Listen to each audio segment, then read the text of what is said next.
What's going on, guys? I tried to tell you. That's the way I'm going to start this off. I tried to tell you.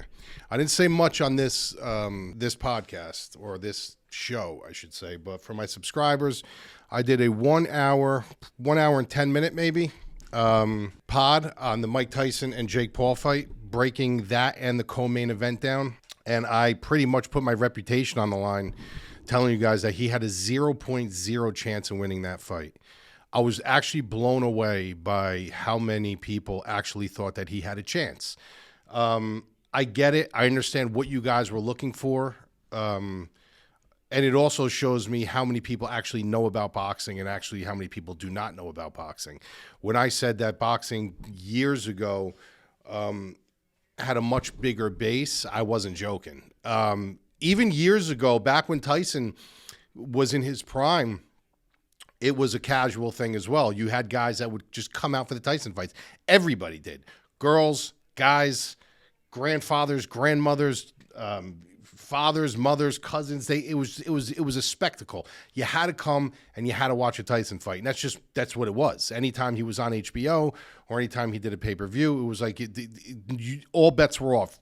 You know, bars were making money because they were having it, but restaurants and stuff like that, like, it was desolate. Everybody was home watching a Tyson fight for two reasons. One, they wanted to see how fast he was going to finish it, or two, they were going to see if this was going to be the guy that was going to actually beat him.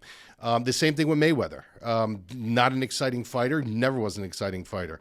But why did we tune in? Why did me and Anthony spend that one time back in the day? You're talking, God, 15 years ago, we spent north of $1,000 per ticket to see Gaddy versus Ward. Not Gaddy versus Ward, Gaddy versus Mayweather. We spent money to go see just to see, is this going to be the time that Mayweather loses? So you used to kind of chalk in for these. Now, today with the day of social media, you can make, and I said it 100 times, you can make anything look pretty. And that's exactly what they did. And what you guys were watching, and I'm not talking about the true boxing enthusiasts, the people who understand boxing, understand that there's so much legs involved in boxing, so much brain activity as far as being able to throw feints and really make adjustments and make reads. And you got to really think on your feet so quickly in boxing, because you got to remember, in MMA, you have a situation where if we're standing up and we're throwing hands and we're throwing kicks, and I don't like what you're throwing, I have an option to pin you against the cage. I have an option to take you down until I figure it out, until it registers in my brain. What can I do to kind of nullify all this? In boxing, you don't have that option. There's zero option to do that. You have to fight your way out. So you have to think on your feet. Mike Tyson, I tried to explain to everybody, this guy has been on so many medications for 25 years. This guy's brain activity is not sharp. You know, so forget about his physical attributes. I'm talking about his mental attributes, as far as he's going against a kid who's 27 years old, didn't abuse his brain. You know, his brain's not abused. This is a kid who's never taken a lot of punishment. He's never, been a huge partier, never was on crazy medication. You're talking about a guy who's 30 years older than him that literally has been in wars, has been knocked out, has partied his life away, has partied his money away, has been in prison, has been on numerous SSRIs and medications for 20, 25 years. That dude's brain is not clicking and firing on all cylinders. Right there alone, I try to explain to you guys, this guy doesn't have a shot in hell against a 27-year-old kid unless he catches him on the button. And I knew that was probably a 4% chance that would actually happen. Now, when you guys were watching film, you guys were watching all the movement and all the quick reactions and stuff like that for 10 seconds. There's one thing in the videos that you guys weren't watching, and you weren't watching who was holding the mitts for him and who was training for him. He had an MMA coach, and I love Rafael Cordero. I love him. I think he's a great MMA trainer. King's MMA. A lot of great fighters came out of there, but he's not a pure boxing trainer. You know, he's not of the likes of Freddie Roach or, rest in peace, Manuel Stewart or any of these guys. There's so many guys out there that would have loved to have Mike Tyson's name on their resume, saying, even like newer up-and-coming trainers saying, like, I got to train Tyson for a fight. Didn't matter what fight it was for, I still got to train him. Nobody took it on. Like, nobody took it on. Like, you didn't see any trainer, Joey Goosen or anyone take this fight on. You know, they didn't want to take it on. So, Rafael Cordero, very respectable name in MMA, but he's not really a boxing trainer. You know, and then they did a great job in marketing it. I mean, they did a fantastic job in marketing. Another thing I want to say is don't feel bad for Mike Tyson. There's no reason to feel bad for him. He's 58 years old. He made his decision. He got in there to fight. He made $20 million. He made over $1 million a minute for going in there and showing that spectacle. So that's another thing you got to look at. Another thing you got to look at, it was 14-ounce gloves. Okay, they were wearing pillows on their hands. A lot of people don't understand the difference between 14-ounce gloves and 10-ounce gloves, and there were 14-ounce gloves. It was technically a sparring match, and then it was 2-minute rounds. It wasn't even 3. Technically, this fight should not even be on Jake Paul's record. It really shouldn't, because it kind of defies all the boundaries of boxing. Like, they kind of just bent the rules here and bent the rules there and bent the rules here and allowed this to go on his record. It should not be on his record. It was not a legitimate boxing match. 10-ounce gloves, 10 to 12 rounds, 2-minute rounds. It just wasn't. It wasn't a boxing match. It was a complete circus spectacle. And you know what? They succeeded. They succeeded with the circus. You have no idea how many people I've talked to before this fight started. Thursday, Wednesday, Tuesday, that entire week. People that from back home that I haven't talked to in years, and people hitting me up on social media that are friends of mine, and me just stalking the Facebook areas and stuff like that to see like where people are talking about it. People have never watched boxing before in their life. I would see them post on Facebook. Like, there's this kid that I know from back home. He's not an athlete. He's more of like a comic book kid. And he posted on his page, he goes, Paul or Tyson? And I'm like, this kid's actually interested in this, because everybody was. And you see all the comments below, Tyson, Tyson, Tyson, Tyson, Tyson, Tyson. Meanwhile, 3/4 of these people don't know boxing. But the fact of the matter is, people actually believed it. They really, really believed they were going to get this guy from 20, 30 years ago, when it's not even humanly possible. Science always wins. Father Time is undefeated. I mean, it just is what it is. You know, this is not a normal 58-year-old guy. He's just not. When I'm 58, I will be in better shape than him mentally, just for the mere fact that I never did drugs. I never partied. I never put myself in precarious situations like that. I didn't take that kind of damage. This is a guy who at 58 years old, he is 78. Like, really, he's 78 years old. The guy was tripped walking into the ring. Like, his knees were shot, his legs were shot. He got no bounce in his legs. He was doing everything from his upper body. It's almost like baseball, right? You know, those of you that play baseball, you know, when you're up at bat, you got to like use the leverage of your hips to get around on the ball. You know, if you don't, you're just using arms. You know, you're just using arms. And although, yeah, you can hit a ball that way, but you're not getting the full torque. You're not getting the full benefit out of it because you're not kind of turning your hips. BJJ, the same thing. When you're on the ground, it's all about loose hips. You know, the guy on top wants to lock your hips down, but you want to unlock your hips and you want to be loose. Same thing with boxing. It's all power generated. It's turning the feet. It's turning the hips over. Turning your punches over. He was throwing with arms. He was like, that's what he was doing. He was throwing with arms, and he couldn't even get around. Like, his body wouldn't even allow him to kind of turn his punches over or anything like that. It was worse than I thought it was going to be, because what I really honestly believed, and I really said to myself, look, this is what it's going to be. It's going to be a lot of oohs and ahs in the first round. If Tyson was smart, he would come out like a bull in the china shop, just throwing punches and hunting him down and just taking his shot in the first round and see if he could make some magic happen. He didn't even do that. And you got to remember, when you're watching these clips of him throwing these punches and looking all explosive, he doesn't have to worry about punches coming back at him. You know, this guy doesn't have to worry about punches getting back at him. But the one thing that I will say about this, and then we're gonna leave this fight, because I do want to touch on Katie Taylor real quick, is that people don't know who Tyson was back in the day mentally. This is a guy who used to say, "I'm going to eat your children." He obviously bit Holyfield. See, this was a nut job. This was a guy who literally had a very meek and timid personality, where he was bullied as a kid. He was always like a bigger kid. The guy's a freak of nature. I mean, that I'll give to him. Athletic wise, he's a freak of nature.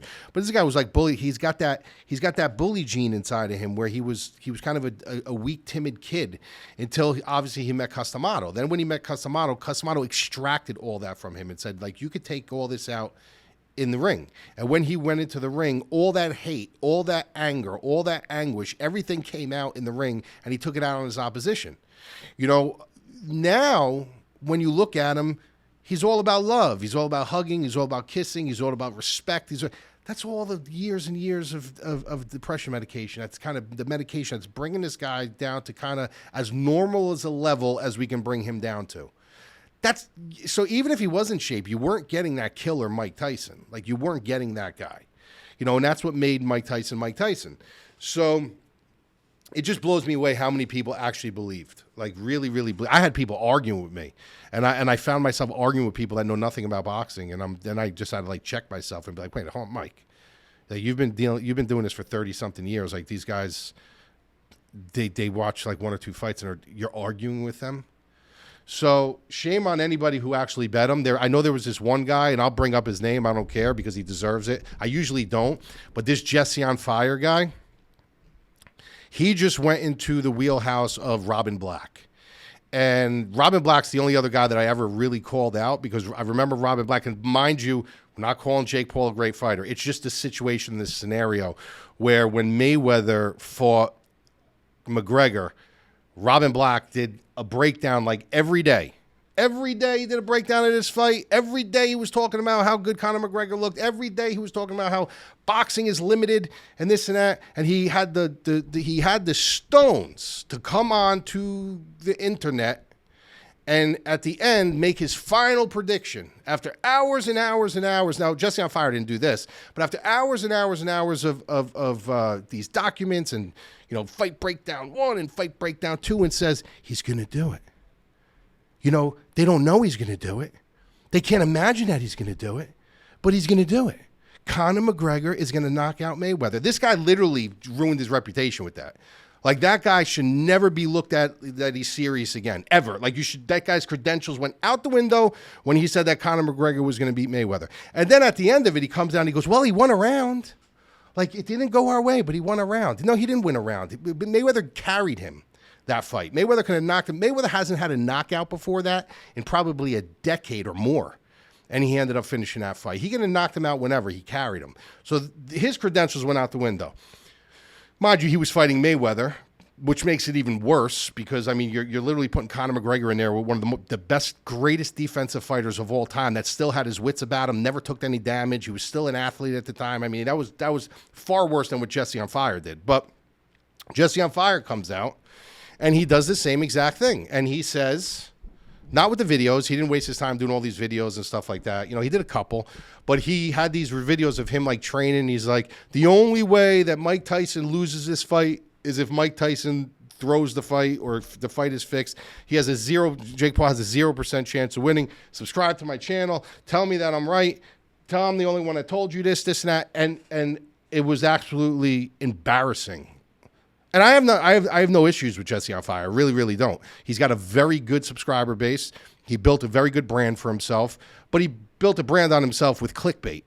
And the thing that aggravates me with that is that when you have that many people watching you, when you have over 100,000 views or whatever he gets on his videos and stuff like that, do you know how many people took him by his word and how many people lost money because he ill-informed them?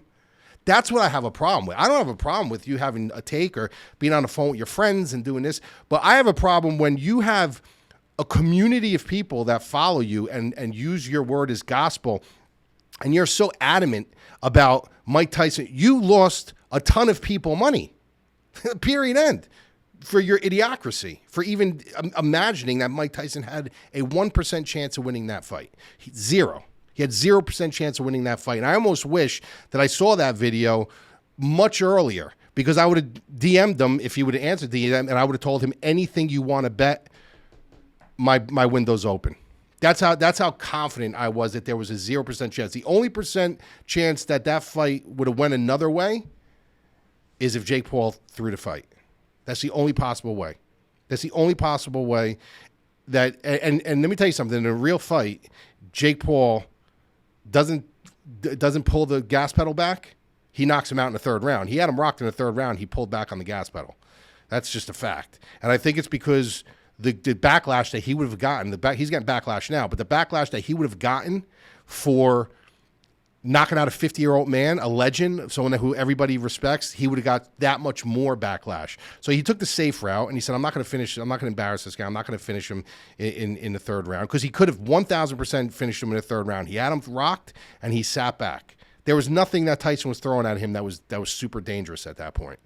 So lesson learned, guys. Like, be very mindful of who you listen to. Just because somebody has 100,000 followers or whatever people have at this point does not mean they're intelligent in the game of fighting. And we're going to end it there. Okay.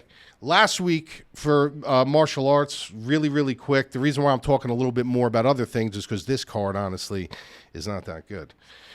John Jones and Miocic, are you guys really impressed with Jones? There's a part of me that is, and there's a part of me that's not. There's a part of me that is, because the part of me that is that when you look at think about heavyweights, right? You think about guys who come in, it's really like, there's a lot of skill involved, guys like Daniel Cormier and stuff like that, but it's normally just like straight wrestling on top control, or it's striking. John Jones brings an element that you need to worry about a multitude of things. You need to worry about kicks. You need to worry about angles. You need to worry about inside trips, wrestling, grappling. He's very unchained. He brings these other little elements into the game now that heavyweights have to be prepared for. So in that sense, I'm very impressed, by him, even at the age of 38. I'm not impressed that he beat Stipe, and I'm not really, shocked how it went down. I thought Stipe would fight a little bit better, but when I saw him in round one, I was like, this is over. He's slow. He's got no speed. He's got no timing. He can't figure out a riddle. So, I kind of seen it going that way. I think the Aspinall fight's a very, very different fight. If it happens, I'm very 50-50 if John Jones ever does fight again. That's the truth. But the beat goes on. We got to hear Dana White one more time, for another couple months, talk about how John Jones is the greatest fighter ever live, ever walk the planet, ever will be, and all that garbage. All right. Then the last one I wanted to cover is I want to talk about, I'm not going to cover the Chandler, Chucky Olives one. Great fight for the time it was. I mean, it was 4 rounds of just obliteration, and then Chandler comes back, almost finishes the fight, and doesn't get it done. I want to talk about Bo Nickel real quick, and then we're just going to jump over to the other card that's this weekend. But the Bo Nickel fight and the Craig fight, I got to be honest with you, Bo Nickel's stock really went down for me. There's a part of me that thinks that what he did was good because he got cage time. He got 15 minutes of cage time to feel his striking and get his feet wet in striking and say, like, what happens if my wrestling is taken away? Like, I got to utilize my striking. So on that point, I do get it. But this was not the card to test your striking out for 15 minutes. Like, this was the card that Dana White put you on Madison Square Garden on the main card, one fight under the co-main event. Like, this is a fight you say, no, I'm going to go in there, I'm going to get the job done. I'm going to showcase in front of fans and make and climb a ladder a little bit and, get in their face and market myself a little bit. You have other fights you could have done that with, fights maybe in Tennessee, but when you're at the Garden, when you're on a card of this magnitude with John Jones and Stipe, even though it wasn't a great main event, but you're still on a Madison Square Garden, UFC 309, you're one fight under the co-main event. Like, now's not the time to test your striking. You say, what if my wrestling is out of the mix and I have to use my striking for 15 minutes? Your stock literally just went down. You had the opportunity to take this guy down, a very slick submission grappler, get on top of him, pound him into the canvas, or even possibly try to submit him, and your star would have went like this. Even though Paul Craig's not some big beater, the fact of the matter, if people were watching, people got a bad taste in their mouth with Bo Nickel right now, and I personally do, and I'm looking for a fade spot for him at this point. After that, I'm looking for a fade spot. I don't know when it's going to be, but eventually there's going to be a fade spot for him. So overall, I wasn't too crazy about the card. Is what it is, though. But I'm going to tell you this right now. This card here, you guys are really going to not want to watch. I mean, really. And some of you may not be able to watch it. Personally, me, am I going to stay up and watch this whole card? Absolutely not. The card starts at 12 o'clock at night, my time. The main card starts at 3 a.m. my time. I will not be staying awake for about 7 to 8 debuting fighters. Not going to happen. So I will stay up as long as I can. I'll watch the first couple fights. Maybe I'll set my alarm clock for the co-main and main event, which I'll probably do, and I'll watch it from bed. But I have no desire to stay up and watch this whole card. So basically what I'm going to do today is I'm going to break down the main event and the co-main event and call it a day. Mackenzie's lock pick of the week last week didn't even happen because Anders pulled out of the fight that day. So she's not going to have a lock pick of the week this week. Just for the mere fact that, like I said, these are all debuting fighters. There's minimal film on these guys. I personally don't even know how in-depth I'm going to be from a wagering perspective on this. I still have to do a lot of homework. So see what I can pull up on these guys, see if I have see if the lines make sense. I can tell you right now that the main event, the line really doesn't make too much sense to me. So let's get into it. We got Petr Yan and Deiveson Figueiredo. This is a really good fight here. I've been going back and forth on this fight. When you think about, Petr Yan, this is a guy who kind of took a little bit of a dip, and then came. He started looking good, and he wrote the ship, and he had a big win against Song Yadong. But when you look at his record, you're looking at those 3 losses, right? And you're saying, why is he a minus 300 when he lost 3 of his last 4? You got to remember there was a split decision against Aljamain Sterling. Split decision means it can go either way. There is a split decision between Sean O'Malley, which a lot of people thought he actually won that fight. And then he had the loss of Deiveson. And Deiveson, just the pressure of him is just, you can't even fault him for it. You can't even fault him for that one. So technically, he can only be one loss in. And then all of a sudden, that minus 300 starts to make a little bit more sense. So sometimes you can't look at the loss. Like, you got to look at, how did it happen? What happened? Was there, judges get it right? Did they get it wrong? Did he get just flatlined? Or was it a war? Or sometimes it doesn't matter, because you give these guys another minute in there maybe, and he pulls that fight off. But if you look at the Sterling fight, split decision. The O'Malley fight, I think he lost. A lot of people think he lost that fight. Another split decision. So technically, the only clear-cut win was Deiveson. For the loss was Deiveson. Comes back and he beats Song Yadong. Like, he's been fighting killers. He beat Corey Sandhagen before that. So, it seems like he's still right there. Like, he's got tremendous striking.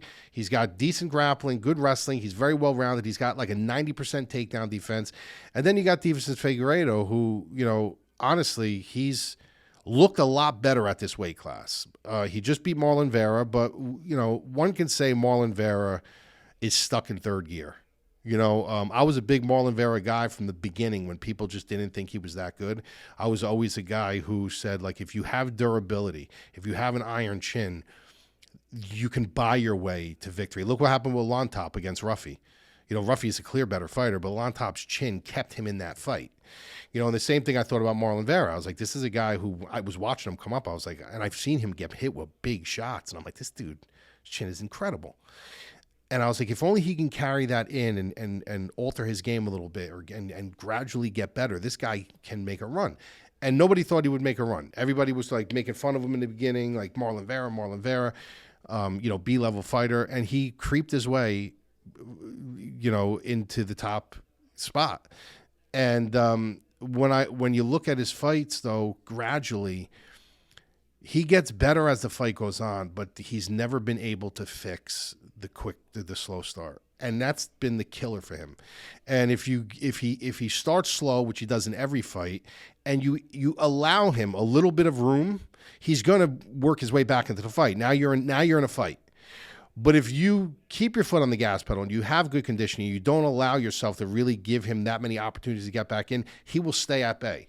And you can keep him at bay. And it'll look like he's lackluster. It'll look like he can't find his footing. And it'll look like all these things where it's like, is he done? Is he not done? So that's my concern, with that win against Marlon Vera, because he's a really good fighter. He's a very durable fighter, 1,000%. But he's very beatable if you get ahead and you stay ahead. The Cody Garbrandt win. Okay, he beat Cody Garbrandt. I mean, are you impressed by that? The Rob Font win was very impressive. I'm very high on Rob Font. But he won that fight with 4 takedowns. He was able to take that fight to the ground 4 times. Rob Font has a deficiency with his takedowns. Then he lost. Then he had all the fights with Brandon Moreno that seemed like they lasted a decade, where they were going back and forth, those wars. So you got to wonder, like, are those wars catching up with him, or does he really look this good at a higher weight class? You know, as far as Petr Yan, like I said, yeah, you're looking at a guy who lost 4 of his last 5, but did he? Like, did he? Did he really lose 4 of those last 5? Was he not competitive in those fights? Were 2 of those fights not by split decision? You know, I just look at this and I look at, okay, well, you got on one side, you got Petr Yan, who's going to be a little bit bigger. You know, when you look at their size comparisons, you got, you know, Yan is 5'7", 5'5". Deiveson Figueiredo is going to have a 1-inch reach. I think the ability for Petr Yan to switch fight is very big. Both of these guys are super durable. I don't really see a finish here, to be honest with you, but I do got a slight lean to Petr Yan. I think Deiveson Figueiredo has a path here with the grappling.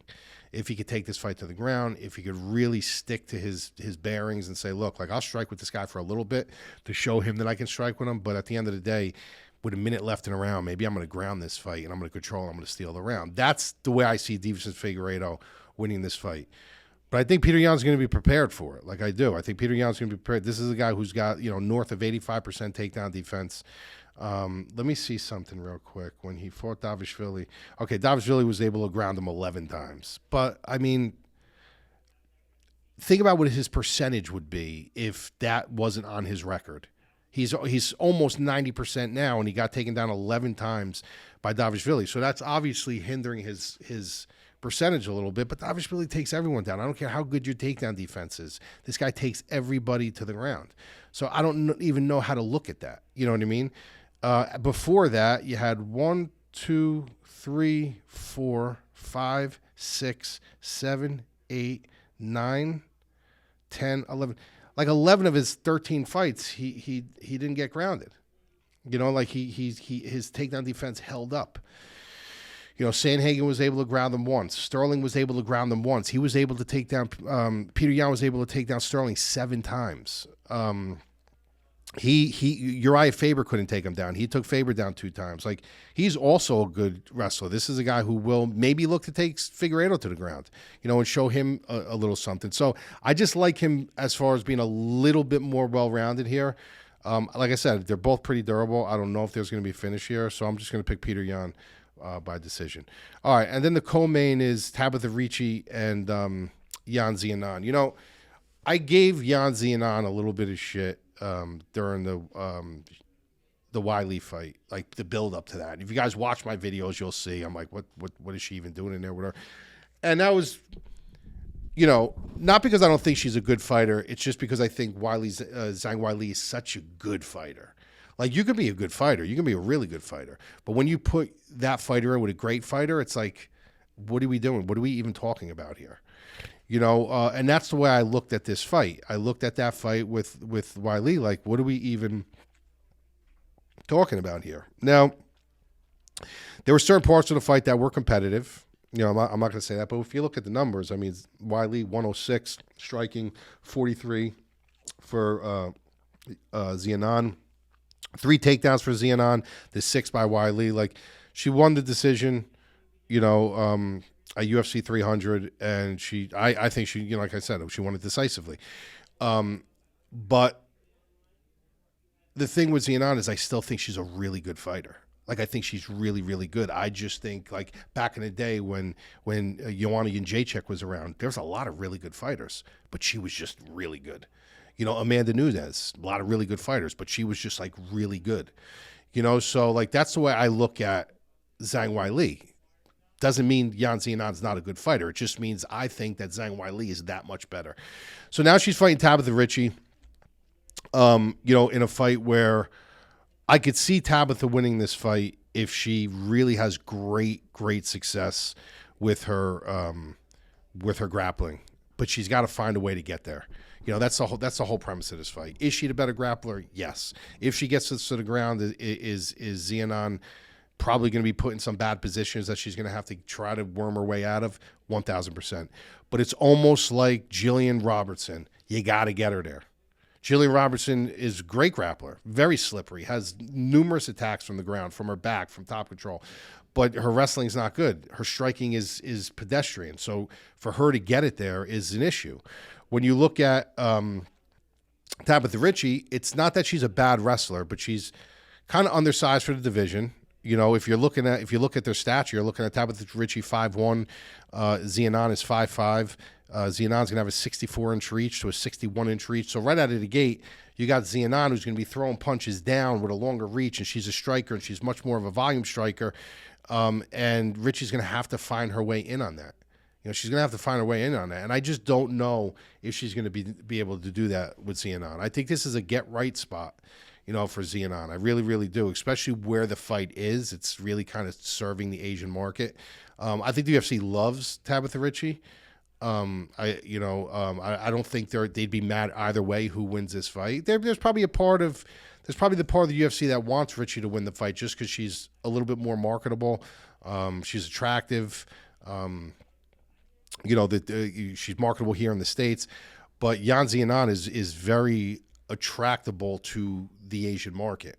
You know, just because she lost that fight doesn't mean she doesn't have traction. Doesn't mean she can't be a superstar for that market. You know, so I think this is a very pivotal fight from a marketing standpoint for them as well. Like, whoever wins this fight is going to get a big, you know, push on what side of the globe here. If Ricci fights, then we're going to push her over here. And if Xianan fights, then we're going to start making this girl's name a superstar over here. So I think it's a win-win for them either way. I really, really do. I think it's a win-win for them. But I just think Xianan's ability to keep Tabitha Ricci off her is going to be what wins her this fight. So I'm going to go Yan Xianan by 29-28 decision. And guys, and that's pretty much it. I mean, I can go through this whole card with you guys, and I'm not going to because I'm not even done doing this. I mean, you got guys on here. I mean, Ozdemir and Olberg, obviously we all know who they are, but you got guys on here. You know, Sahado versus Choi, Ming versus Zia Khan. This guy's name I can't even fucking pronounce. Tema Demerol, you know, versus Hernandez, Ochoa. So I got to be honest. I'm being very transparent with you when I say, like, I have to look some of these guys up. I don't know all these guys. Some of the guys debut and I know, you know, but I don't know some of these guys. I really don't. And for me to say that is odd because usually in boxing and MMA, I know everybody. But I got to do my due diligence on this, and I'm not going to feed you information like a Jesse on Fire or something like that with information I really don't have a rhyme or reason for. So we're going to leave it here this week. I will talk to you guys after the week. One more thing about the co-main event in the boxing, Katie Taylor. We had Katie Taylor plus 195. With the odd thing about that, I do want to tell a story about that. The odd thing about that is I was up at night. It was like 1 o'clock in the morning, and I was looking at the odds. And at the time, it was -1. It was like even money, like -110. And I went to bed, and I didn't want to I was on my phone looking things up. My laptop was away. And I was like, you know what? I'm not going to get up right now. I'm fucking tired. I ain't going to get up. I'm not going to open my laptop up. I'm going to put the wager in on Serrano in the morning, though, at -110, just because of the whole business. The whole business of boxing, I figured it would set up the trilogy and stuff like that. First fight was under Matchroom Boxing. The second fight was under MVP Promotions, which is Serrano's promotion. So I said, it's just aligning that this girl is going to probably win this fight. I woke up in the morning. It went from -110 to plus 195. And I said, I'm going against the public. I'm going to completely go against the public here. The money's flowing in on Serrano. I'm taking Katie Taylor. And it worked out for us. So we hit a plus 195. I flipped my pick, put it in early in the morning, and we all hit. So we swept the fights on Friday. Took a little bit of a hit with Karina Silva on Saturday, but we still made money. And then football, we had a monster week. I had a monster week in football. But if you want to see that, you could see it on Twitter, or you could see it on the site. So I will talk to you guys later. MadLabMMA.com, out.